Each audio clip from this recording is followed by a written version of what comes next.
잘못된 이념이나 사상이 한 개인뿐만 아니라 나라와 민족을 벼랑 끝으로 몰고 가기도 하죠. 신앙의 영역도 마찬가지입니다. 소위 선민이라고 부름받은 유대인들이 율법에 대한 잘못된 이해와 적용으로 하나님을 더 잘 섬기기보다는 도리어 진리를 실종케 하죠. 그 대표적인 예가 안식일 문제입니다. 율법의 조항 613가지 중 248개의 행령이 있고 또 365개의 금령이 있습니다. 이 중에 39개나 되는 이 안식일 금지될 일들에 대해서 목록되어 있습니다. 예컨대 알파벳 2글자 이상은 쓰거나 지워서는 안 된다. 또 불을 피우거나 꺼서는 안 된다. 아주 기본적인 일들까지 금하고 있죠. 이런 안식일 규정은 안식일의 참된 의미에서 벗어나 율법에 매몰되게 합니다. 안식일은 이 구약 시대의 창조를 기준으로 안식을 지켰죠. 그러다 신약 시대는 예수님의 부활을 기준으로 주일을 지킵니다. 이처럼 안식일은 창조주 하나님께서 주신 쉼과 회복을 누리는 날이죠. 또한 예수님 안에서 구원의 은혜에 감격하는 예배와 복음을 나누는 복된 날입니다. 오늘 본문은 이러한 안식일의 참된 의미를 일깨워 주십니다. 예수님께서 안식일에 손 마른 사람을 고치십니다. 안식일의 참주인 되신 창조주요 구원자 되신 그 주님의 사역을 통해 안식일의 진정한 의미와 그리고 성도가 회복해야 할 삶의 영역이 무엇인지를 함께 은혜 나누겠습니다. 먼저 1절에 예수께서 다시 회당에 들어가시니 한쪽 손 마른 사람이 거기 있는지라. 예수님께서 이 초기 사역 때 많은 사람들이 모이는 이 회당을 복음 전도의 장소로 자주 이용하셨습니다. 이때 한쪽 손 마른 사람과 마주하죠. 이 마르는 문자적으로 물이 마르다, 식물이 시들다라는 그 비유의 의미로 신체 일부가 굳어진 상태를 의미하죠. 이 사람은 사고나 중풍병의 질환으로 한쪽 손을 사용하지 못한 상태가 되었습니다. 이 당시 사람들은 이 질병에 대한 단순한 육체적 핸디캡 정도를 넘어 하나님의 저주로 여겨 사람들도 배척했죠. 그런 신체적 고통뿐만 아니라 사람들에게 따가운 시선을 감당해야 하는 이중고를 겪었습니다. 불구의 몸으로 더 이상 일할 수 없던 그는 경제적 어려움으로 구걸할 수밖에 없는 상황에 이르렀습니다. 해당은 유대인들이나 흩어진 디아스포라들이 하나님께 예배하는 장소로 그곳을 지나는 사람들이 하나님의 은총으로 또한 도움을 줄 수 있는 그러한 막연한 기대를 가지고 있었던 것입니다. 이어서 2절 말씀에 사람들이 예수를 고발하려 하여 안식일에 그 사람을 고치는가 주시하고 있거늘. 이 사람들은 이 6절에 보면 바리새인임을 알 수 있습니다. 이들은 예수님을 정죄하기 위한 구체적인 증거를 잡기 위해 주시하고 있죠. 여기서 주시된 이 반복 계속을 의미하는 미완료 시제로 바리새인들이 예수님을 궁지에 빠뜨리기 위해 자맹하는 이 일들이 비밀리에 지속되었다는 것을 알 수 있습니다.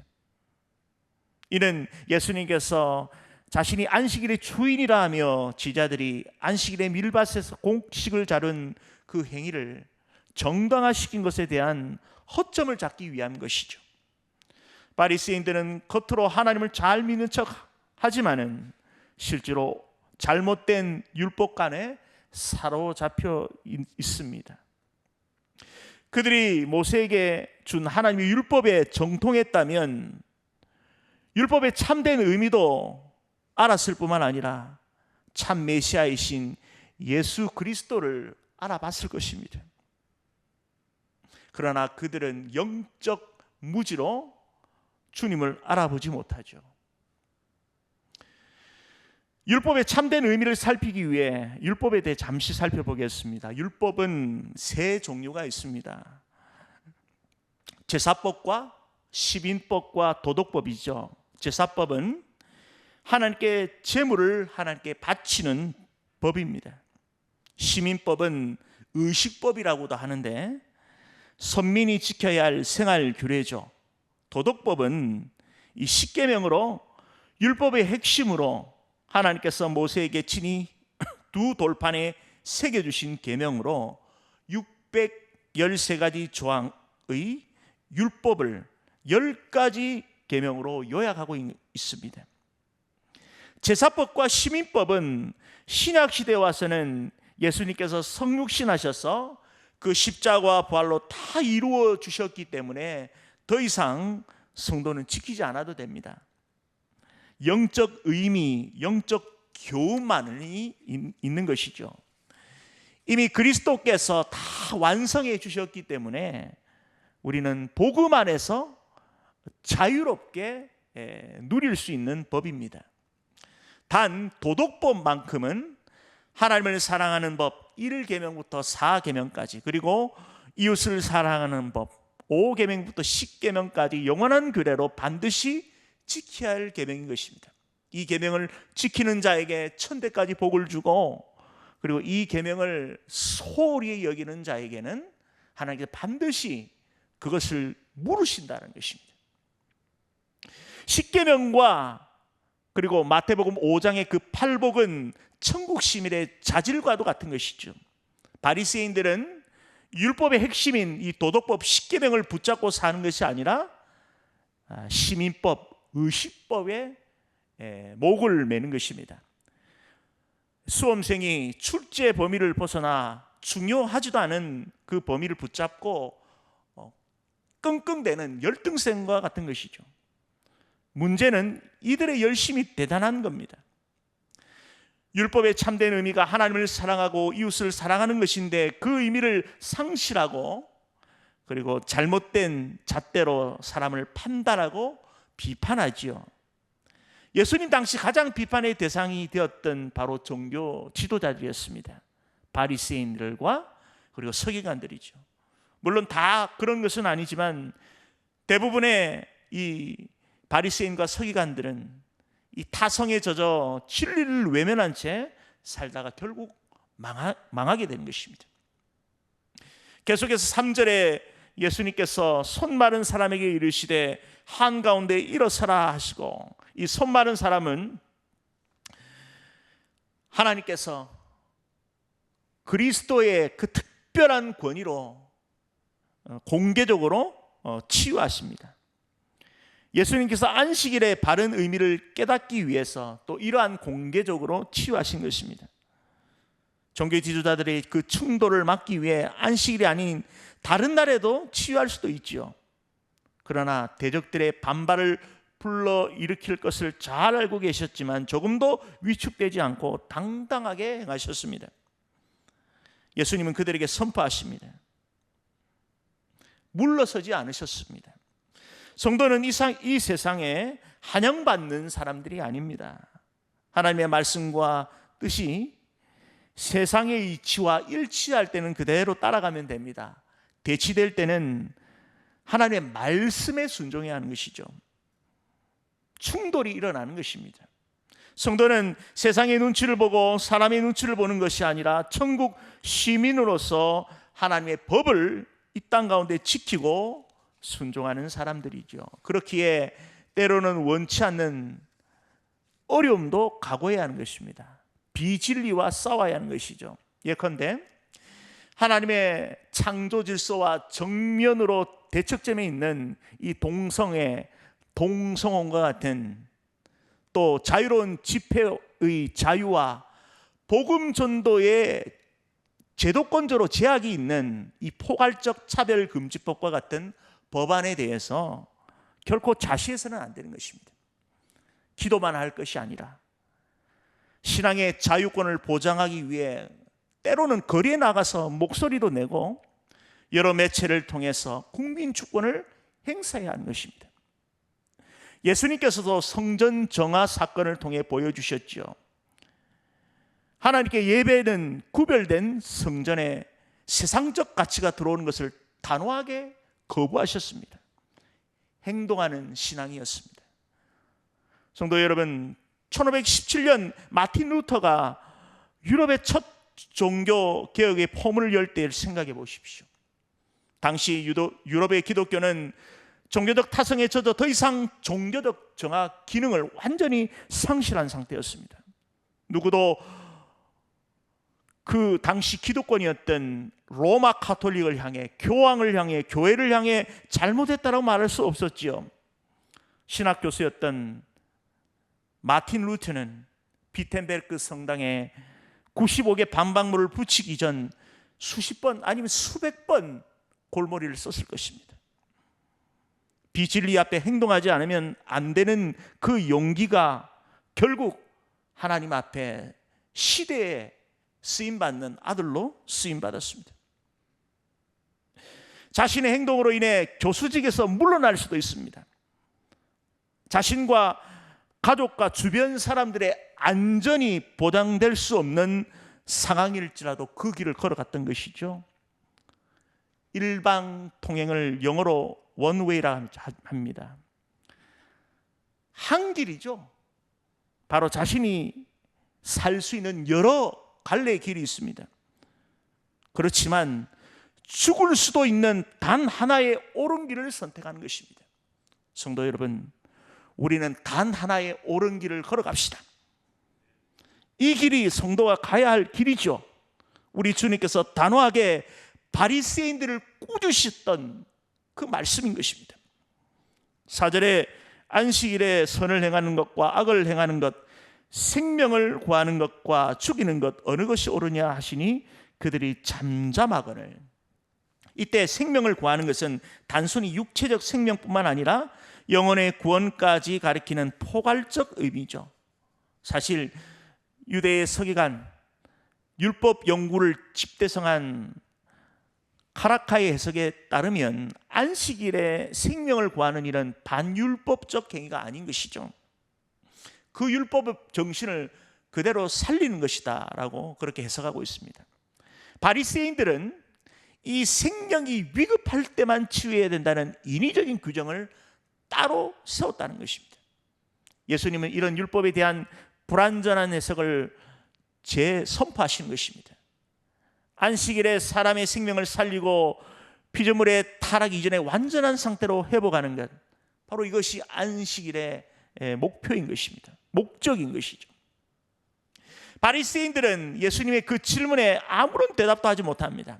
이는 주님의 그 신적 권위, 지혜로운 답변에 그가 눌린 것이죠. 그 말하기 좋아하는 그들이 아무런 반박도 하지 못하는 것입니다. 이처럼 성도는 안식일의 참된 의미를 마음에 새기며 삶의 영역에서 실천해야 하는 것입니다. 하나님의 창조 사역과 그리고 그 구원의 은혜를 깊이 마음에 새겨야 하는 것이죠. 4계명 출애굽기 20장 8절에 안식일을 기억하여 거룩하게 지켜라.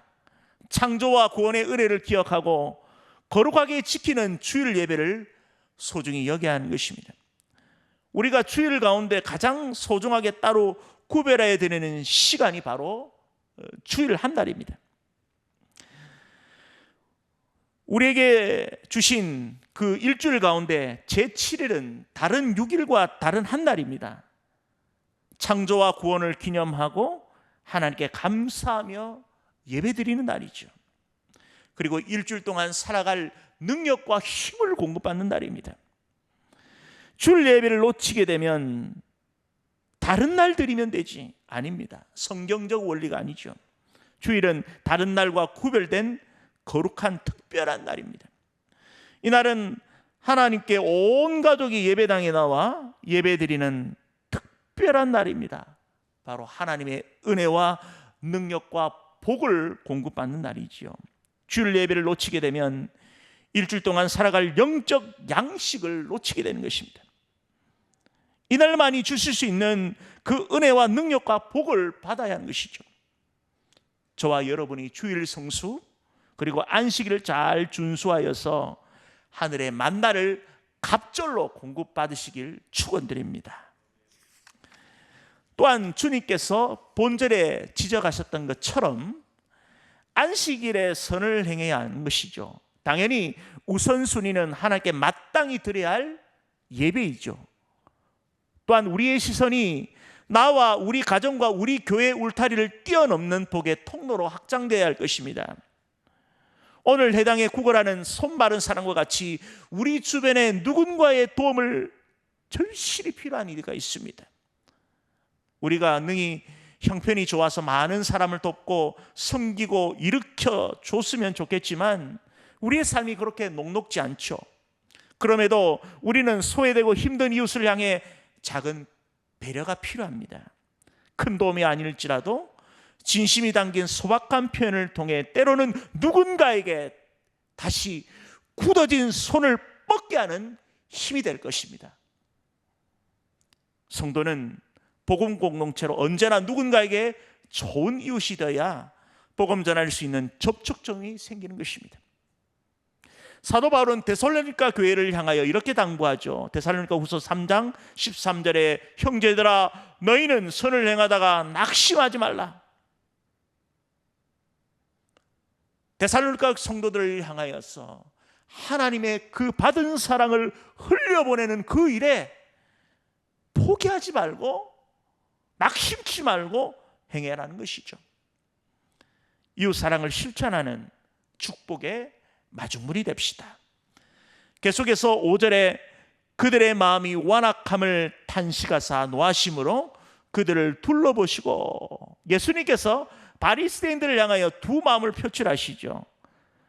그리스도를 알아보지 못하고 복음을 부인할 뿐만 아니라 율법에 대한 편협한 해석을 가지고 있는 이들을 향하여 공의로운 신적 분노를 일으키시죠. 그리고 한편으로는 그들의 어리석음에 대한 깊은 연민으로 그들을 바라보십니다. 예수님께서 진리에 벗어난 바리새인들을 향하여 분노하셨지만 한편으로는 불쌍히 여기셨습니다. 주님의 모든 사역의 그 중심은 바로 영혼 사랑에 초점 맞춰 있습니다. 심지어 자신을 죽이고자 함정을 파놓은 이들을 향해서도 긍휼을 잊지 않으셨죠. 이런 주님의 마음을 본받아야 하는 것입니다. 성도는 영혼 사랑에 실패하면 모든 것을 실패하게 되는 것입니다. 나와 반대편에 선 사람도 품고 그들과 함께 갈 수 있는 그런 넉넉한 실력을 갖춰야 하는 것입니다. 우리 주님께서 걸어가신 길이기에 함께 걸어가야 하는 것이죠. 우리의 성품은 아직 완성되지 않았습니다. 주님 만날 때까지 우리가 만들어가는 그런 과정이 있습니다. 그래서 남과 비교하는 것은 적절치 않죠. 우리의 비교 대상은 언제나 어제의 나인 것입니다. 어제의 나의 모습과 현재의 모습을 비교하며 더 나아졌다면 성공하는 겁니다. 실패했다면 돌이켜 영혼 사랑에 다시 도전해야 하는 것이죠. 주님 마음을 담아내는 성도가 됩시다. 이어서 5절 하반절에 그 사람에게 이르시되 내 손을 내밀라 하시니 내밀매 그 손이 회복되었더라. 예수님의 치유 과정은 간단합니다. 그 전능자의 그 손길을 내미셔서 그 말라 비틀어진 그 손을 단숨에 치유하십니다. 내밀라 그 주님의 명령이 떨어지자마자 즉시 회복된 것입니다. 할렐루야.